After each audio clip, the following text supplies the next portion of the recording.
Unfortunately, grilled chicken could never beat fried chicken, except in this case.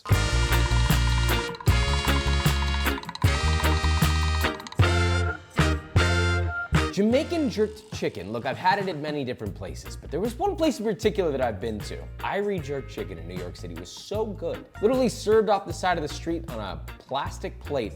One of the best bites of chicken I've had in my life. It was so good, I'm bringing her out and we're making it, and she's gonna show us how she does it. This could be the greatest grilled chicken recipe of all time. So let's make this, shall we? So we're gonna start by prepping our chicken, adding the dry spices, making the wet marinade, and throwing it on the grill. And then while that's cooking, we'll whip up their classic honey jerk chicken sauce, fry some festival bread, and round it all out with a pickled escovitch. Today we're making a ton of chicken, but don't worry, we have a scaled down version of the recipe which is available in the link in the description. But to translate, we'll have notes on screen for a 4-serving version so you can tackle this at home. Okay, so where do we begin? Walk me through this. We've got a lot of chicken. Yeah, we have a lot of leg quarters. So first thing we have to do, we have to gut them. We have to get out all of these liver and kidney outside of it.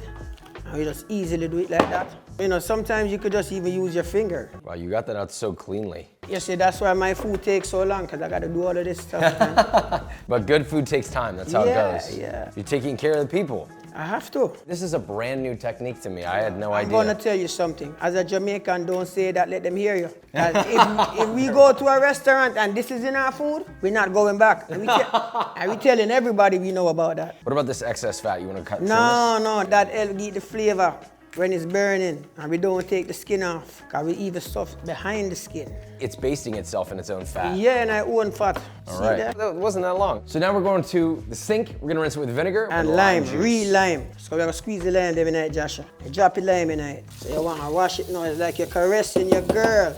Okay, so all the remnants that we weren't able to get with our knife, we're essentially washing out at this point. Empty this water.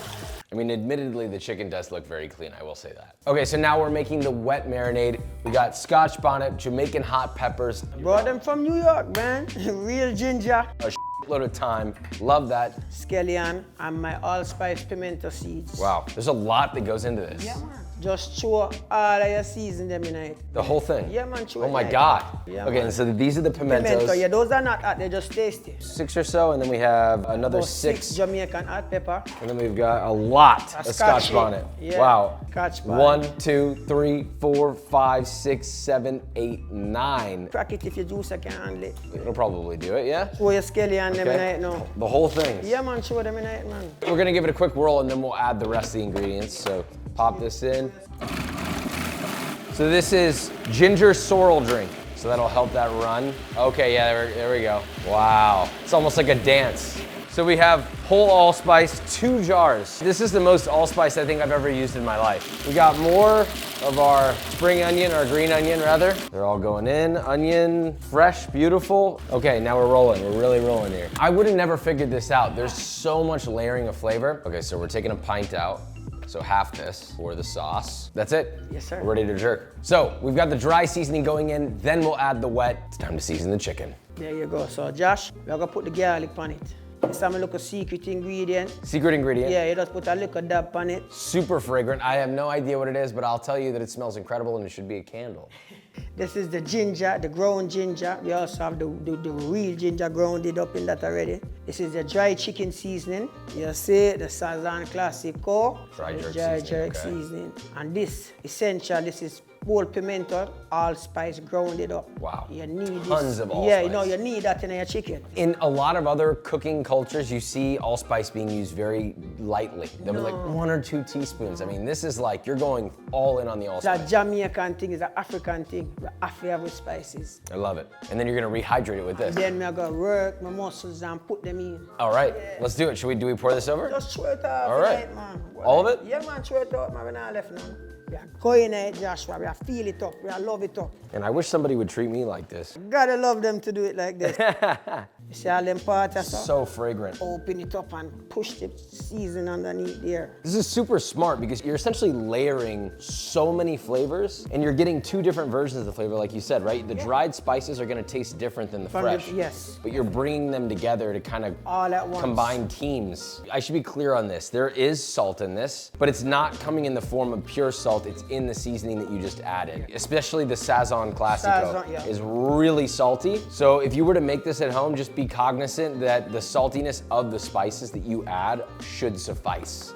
And also all these spices are gonna kind of caramelize and crisp up on the chicken too. All over. When the chicken look like it's burnt, it's not burnt. That's all the seasoning right there, jerked and ready to go in your mouth. You created a space for the paste to go. Yes. It So gets when you caught up bite all in that there. bone, you're all seasoned. That's all you're tasting with the bone. I remember when I was eating the jerk chicken at your restaurant, and what I thought was interesting, I think, was this paste. This is the secret of making it so delicious. Yeah, man. And guess what happened? We transfer the paste from one batch to the next batch. You're always reusing. Yeah, so we got the same flavor, keep going, keep going. It's like a sourdough starter. Yeah, it never changes. We're ready. That's just ready for the grill, brother. So Marinate. ideally, you marinate for 24 hours. That's the least time. Usually in Brooklyn, in the Times Square location, 48 hours. But if you only have 24, we'll turn a blind eye. Yeah, but it still be good. Okay, so we're gonna bring this into the fridge, then we Be back. grill. We found it on the street, it's cooked on the street, so we're cooking it on the street. Well, actually, technically in our parking lot, which is the street. So we've got the Royal Gourmet, specifically requested. You have to have this. Smoky, couple notes. Hardwood lump charcoal.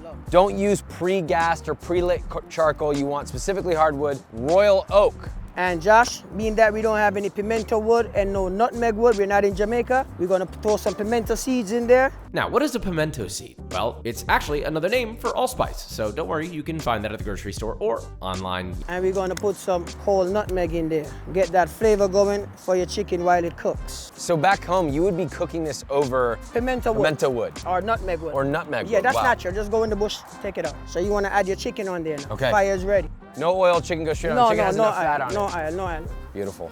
Wow, load the whole thing.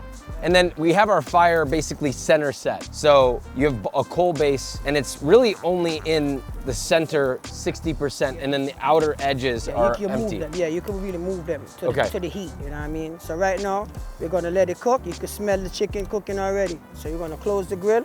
You see the fire? You know the fire. This is all you do now. You're gonna work with the wind. You're gonna open this side right here.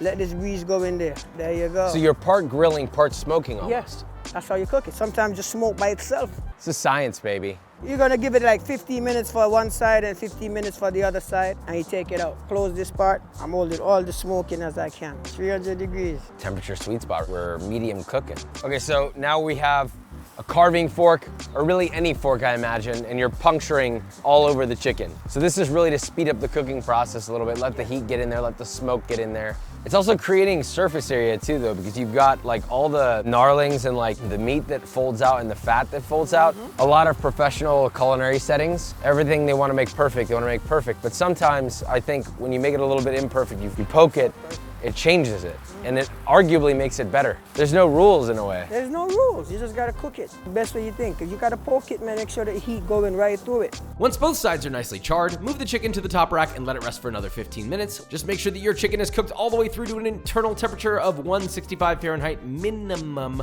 when inserted into the deepest part of the meat. While your chicken's going, we're gonna make our escabeche. So you're gonna take the onions, you're gonna make it in circular motions, as thin as you can. I've never cut an onion like this in my whole life. What?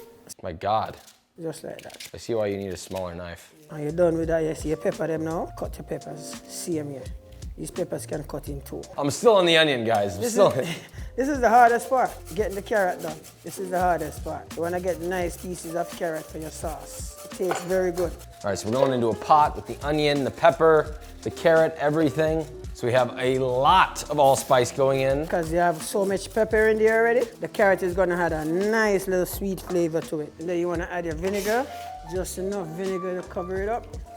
There you go. Beautiful, simple, no salt, just this. Okay, now we bring this up to a boil over medium-high heat. And then we turn it off and we add it to our food when we're ready. Sweet honey jerk sauce, Irish Jerk's new signature sauce. So this is how we make it. This is the pre-blend one that we had before. So we're gonna get a little finer. Yeah, it's just gonna make it a little more refined so it could just fall on your meat without having to bite all these things up. So we wanna add a little sweet honey, just enough to give you the sweetness. And of course, you gotta have the juicy sorrel. You add some acidity and also some sweetness too. Yeah, It's a little some sweetness, and it's got the ginger and everything in it too. Turn that on, So we're Josh. gonna start high speed, yeah? Yeah, high speed, we want to liquefy it. There you go. Wow, simple, that was easy. There you go. Beautiful, look at that. Once your honey jerk sauce is completed, don't forget to season it to taste with salt. Irish jerk, sweet honey jerk sauce, baby. Gotta love it, Joshua. Talk to me, Joshua. Oh yeah. Wow, it's crazy. It really amplifies the Talk flavor to of the me, pepper. Joshua. It's so fragrant. All right. I'm blown away. All right. I'm gonna have to take my shirt off right now. All the natural flavors comes together. The tropical qualities of the pepper, you're getting that allspice in there. It all comes together into a nice, magical, sweet, but also relaxed, beautiful sauce. Okay. I know you might not be able to find sorrel juice at home, so here's a Nikki approved recipe for you. In a small sauce pot, you're gonna add 4 cups of water, bring it to a boil over medium-high heat, then grate 2 3-inch knobs of ginger into that boiling water, cook for 10 minutes, then add 1 cup of dried hibiscus, also called sorrel, boil for another 3 to 5 minutes, cut off the heat, and let it steep covered for about 5 to 10 minutes. Then use a cheesecloth or a fine mesh strainer and pour your mixture through to strain out all the solids. Gradually, you're gonna add half a cup of sugar and stir until dissolved. Now at this point, it's done. This would be the plain version. Nikki also likes to add 1 tablespoon of red label wine and 2 teaspoons of white rum, but that's a personal preference and optional. Now back to Chef Nikki. So now we're making our festival bread. We are gonna big up Spirit Tree.